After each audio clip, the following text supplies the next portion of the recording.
자, 여러분, 오늘도 증시가 엄청나게 떨어지면서 마음고생 하시는 분 굉장히 많으시리라고 생각이 듭니다. 제가 좀 전에 나왔던 파월 발언 그리고 트럼프 발언 이거 관련해서는 속보 영상으로 몇 시간 전에 올려드린 영상이 있거든요.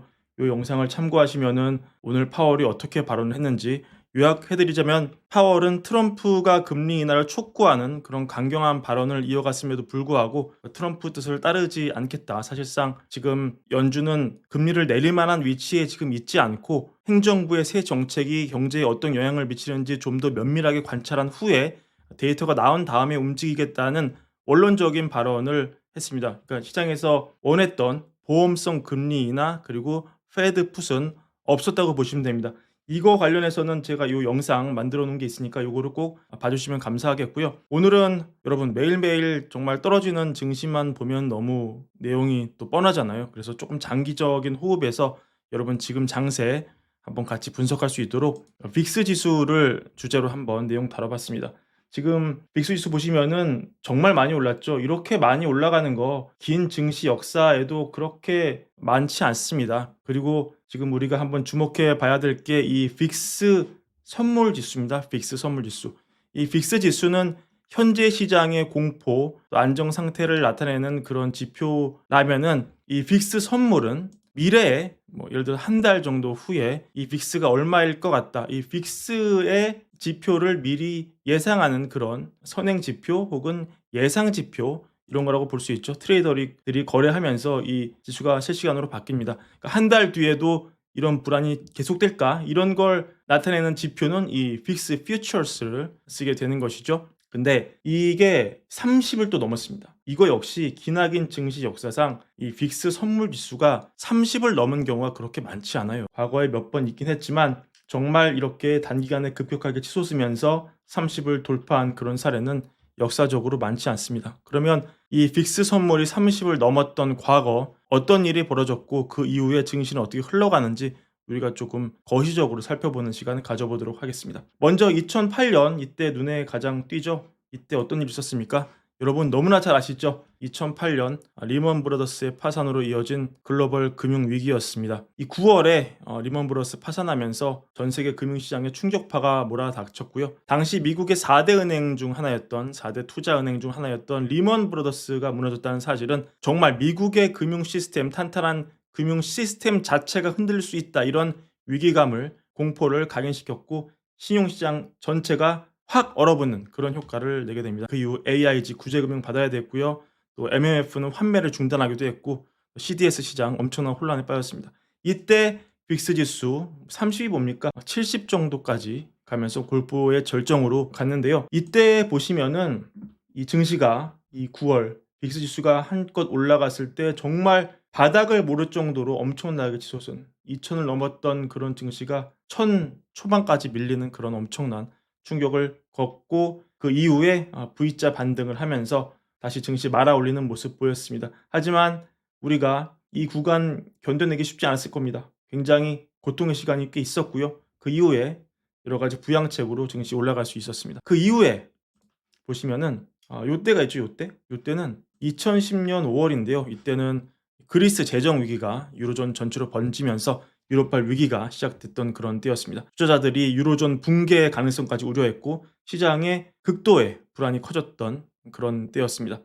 그리고 이때 기억나시는지 모르겠는데 이 플래시 크래시라고 어떤 그 선물하는 사람이 증시를 교란할 목적으로 다우지수가 단 몇 분 만에 거의 1000포인트 가까이 폭락했다가 회복되는 그런 일도 있었고, 여러 가지 이벤트가 겹치면서 빅스 이때 30을 넘었었습니다.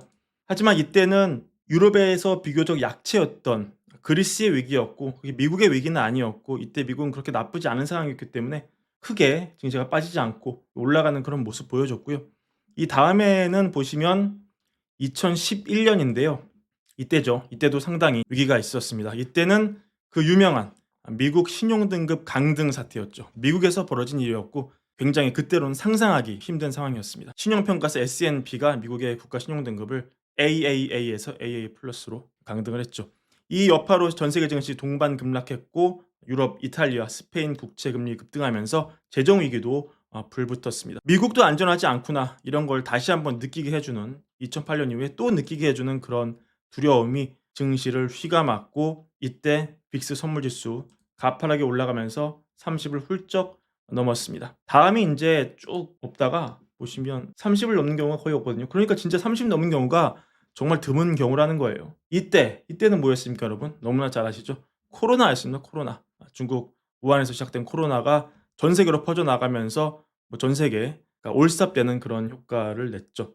이때 S&P 500이 정말 가파르게 하락하면서 3 월에는 서킷 브레이커가 무려 4 차례나 발동되기도 했습니다. 이때 빅스 지수 크게 올라갔습니다. 하지만 이때 어떤 일이 있었습니까? 연준에 엄청난 개입이 있었죠. 그 이후로 돈을 무제한으로 풀어 제끼면서 증시는 오히려 가파르게 올라가는 그런 현상 우리가 보게 됩니다. 그 이후로 여진이 좀 있었습니다, 여러분. 이때 2020년에도 몇 번 있었죠. 이때는 보시면은 9월에 또 기술적 급락 사태가 있었고요. 그리고 대선 불확실성도 좀 확대됐고요. 그리고 이때는 백신이 좀 지연되고 또 부양책 협상이 좀 난항 겪으면서 이 빅스 지수로는 좀 올라가는 게 있었지만 증시에 미치는 파장은 크지 않았습니다. 이후에는 또 한 번 충격이 있었는데 요때라고 볼 수 있죠. 30을 조금씩 넘었었는데요. 이때는 어떤 일이 있었습니까? 여러분 기억나시죠? 이해 3 월에는 22년 3 월에는 러시아의 우크라이나 침공이 있었고요. 그리고 이때 8월 잭슨 홀 발언이 있었습니다. 그때 파월이 뭐라고 했죠? "나는 볼커가 되겠다." 하면서 인플레를 억제하기 위해서 가계와 기업에 고통이 따를 수 있다. 이렇게 전 세계를 놀라게 하면서 한 차례 증시가 급락한 바 있었습니다. 결국 지금 이걸 정리해 보면은 지금 여러분 어떻게 보세요? 지금 이 트럼프의 관세 정책이 이 미치는 파장이 이 빅스 지수를 봤을 때 정말 우리가 기나긴 증시 역사를 돌아보면서 기억에 남을 만한 그런 이벤트, 코로나, 금융위기, 미국 신용등급 강등, 그리스 구제금융 이런 역사적 이벤트를 떠올릴 때 빅스 지수가 올라간 만큼 지금은 그만큼 올라갔다는 겁니다. 그에 비견될 만큼 지금 상황이 사실은 심각하다는 것이죠. 그렇기 때문에 증시가 이렇게 많이 떨어지는 것일 겁니다. 하지만 이때 어땠습니까? 연준이 개입이 있었을 때는 아무리 큰 이벤트가 있었어도 증시는 빠르게 회복했습니다. 대표적인 케이스가 2020년 코로나 때였습니다.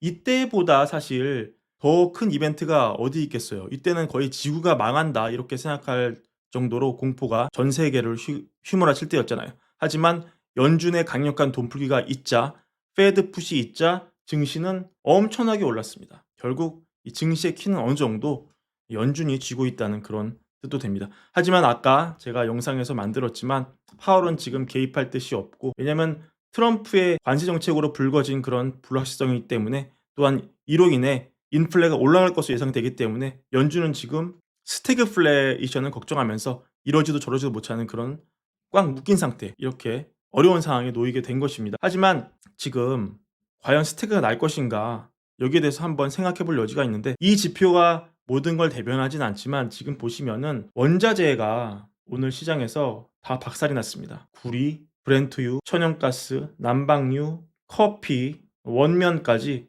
그리고 코코아까지 거의 모든 원자재가 하루 사이에 가파른 하락을 보이면서 굉장히 스태그가 아니라 전형적인 침체가 올지 모른다는 그런 공포를 부추기고 있습니다. 실제 트럼프는 지금 물러설 뜻이 없습니다. 트럼프는 이렇게 관세 폭탄을 매긴 후에 유유자적 골프를 치러 가면서 나는 물러설 뜻이 없다. 이런 뜻을 밝히고 있고요. 결국 시장이 바라보는 것은 이게 진짜 침체로 이어지면서 연준의 개입이 언제 들어올 것인가. 여기에 증시의 상당 부분이 달려 있다. 이렇게 시장이 볼 수 있는데 지금 보시면은 원자재가 이렇게 하루 사이에 박살이 나고 있다. 그렇다면 이것은 시장이 어떻게 보면은 스태그를 걱정하는 이면에 또 어느 순간 진짜 전형적인 경기 침체가 올 것이라고 또한 걱정하는 것으로 우리가 볼 수 있습니다. 지금 폴리마켓 보시면은 경기 침체에 대한 공포가 하루 사이에 빠르게 늘어서 과반 50%를 넘은 모습 확인할 수 있는데요. 이런 식의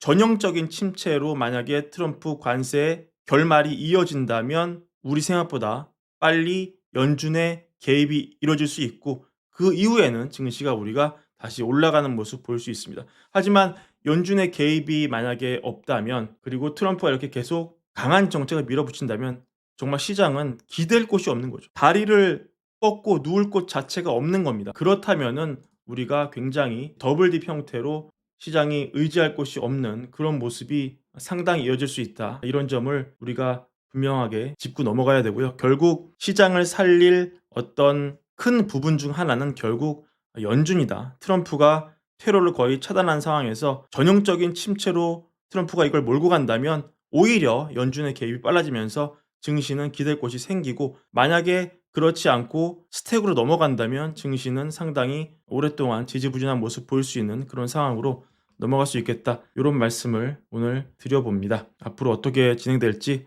저희 월가여부가 꼼꼼하게 살펴서 여러분께 실시간으로 정보를 드리도록 하겠습니다. 오늘 준비한 영상 이것으로 마무리하고요. 월가여부 구독과 좋아요, 많은 사랑도 함께 부탁드립니다. 감사합니다.